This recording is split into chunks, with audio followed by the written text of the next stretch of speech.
sea, under the sea is where he wants to be. On Saturday, Dr. Joseph Dituri, who uses the nickname, by the way, Dr. Deep Sea, broke the current world record for time spent living underwater, which was 73 days.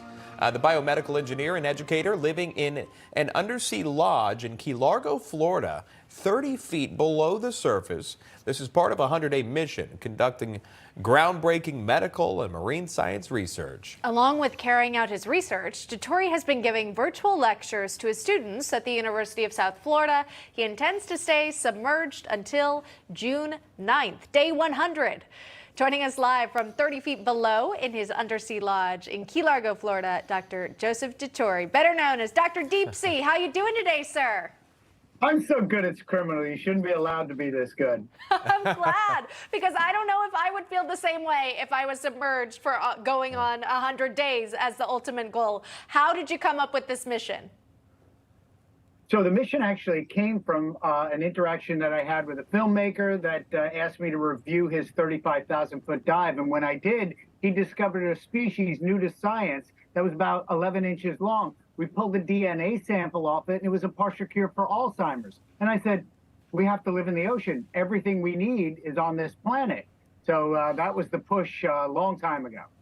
You're a retired U.S. Navy commander, if I understand that correctly. So this is, you're no stranger to the sea. Yep. But talk to us about the challenges that you faced. You're now 70-something days into this. I imagine it's changed from day to day. Are there any unknowns that you face? Is it difficult as far as sleeping goes? Something that something of normal, or the food that you eat? Talk to us about that.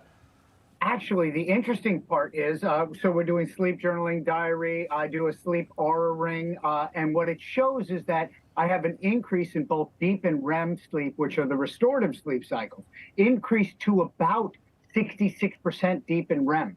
So while I'm getting shorter sleep down here, I'm getting better sleep and I need less. So it's actually quite terrific. There are so many restorative benefits, and while the mission is about discovery, there are a lot of second-order practical applications, if you will. But so far you're getting better sleep down there. You are coming back, right? I mean. Well, okay, so my girlfriend tells me I'm coming back, so I really don't have a choice. Very good. Well, I was going to say, don't you get a little lonely when you're down there? Is that right? You can broadcast your lectures, but it's not the same as having someone in the lodge with you. That's the truth. And the truth of this whole thing is the family separation it's really hard on you, you know? And while you have this interaction, and I can call on Skype and Zoom and all these platforms and so forth, it doesn't replace the human contact, the need for human contact. That's something you just can't get from a phone or a Zoom call or anything like that. So yeah, actually, isolated, confined, extreme environment is a problem. It's like a long-distance relationship right there. There you go. Talk to us about this, though. What are you hoping to find? At the end of the 100 days, you come back to the surface. What are you hoping that you'll be able to share from your experience?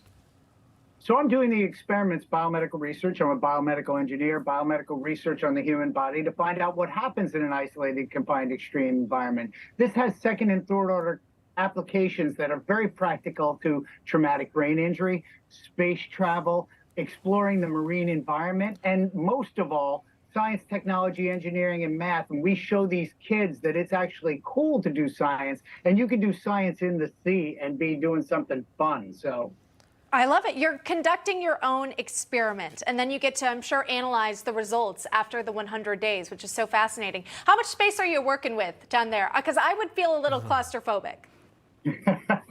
Well, first of all, you're invited. So Okay. come on down. Second of all, it's about 100 square feet. So it's about as big as my apartment here in Manhattan. I got it. Got it. Oh, my God. You know, we're also curious about the little things. I think we were talking about this during the break. What do you eat? What snacks did you take with you down there? What do you have? What are you living off of?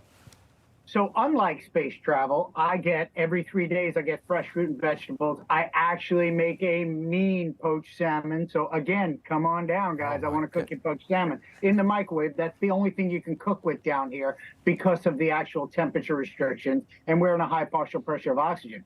But the key point being there are a lot of second and third order things that are happening down here, including my cholesterol went down by 70.70.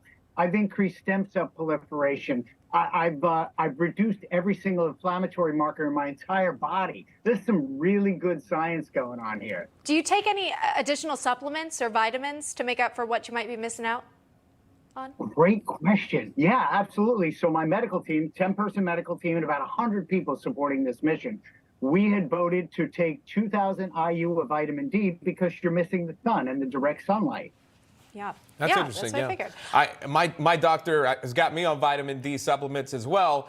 What's your excuse? Yeah, exactly. But he wants my cholesterol to come down, so maybe I need to check out this lodge. Talking about this lodge, I wanted to point this out so folks at home would understand. So to keep water from entering the lodge, air must constantly be pumped into that space where you are, which creates a pressure about 1.6 times that of Earth's surface. And as part of your research, again, you're investigating the effects of living in a high-pressure environment for a period of time here.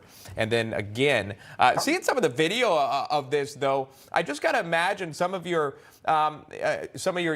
class members there. They must be excited for you. Obviously, your friends, your family. What has their reaction been like? So shout out to the University of South Florida for A, letting me get away with this, and B, the president of the university actually called me and we did a Zoom call, and she's like, look, I'm so proud of everything you're doing and keep up the good work. So honestly, I've gotten nothing but support from friends and family. My kids were like, oh, really? Of course you're going to stay on the waterfront. Of course, Dad, of course, right? So they're all very supportive.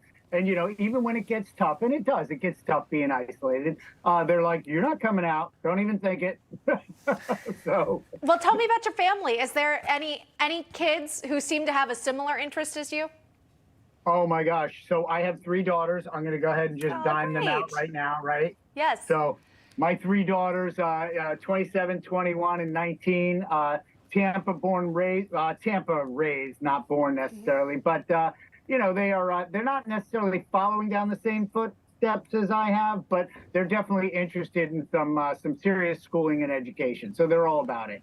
Well, that is Dr. Deep Sea, Dr. Joseph Dituri joining us live from under the sea for more than 76 days now, or 78? I'm 76 days into it, and I would absolutely love it and consider it an honor if you guys follow me on Instagram. Dr. Deep Sea is the handle, and I'd love to connect with all of you and keep you updated on the mission progress. This is the first time for us. I've never interviewed anyone underwater, much less after 70-something days. I think the first for all of us. We're excited. We love your energy. This has been great. We'd love to check in with you on day 100 on your success mission. Please do. Thank you so much. I really appreciate that. We got to get the word out that we can help people with PTSD, TBI, and kids with STEM. Let's do that. There we go. It's all for the greater good of the mission. Best of luck to you, Dr. Deep Sea. We'll check in soon. Thank you. Cheers. Thank you.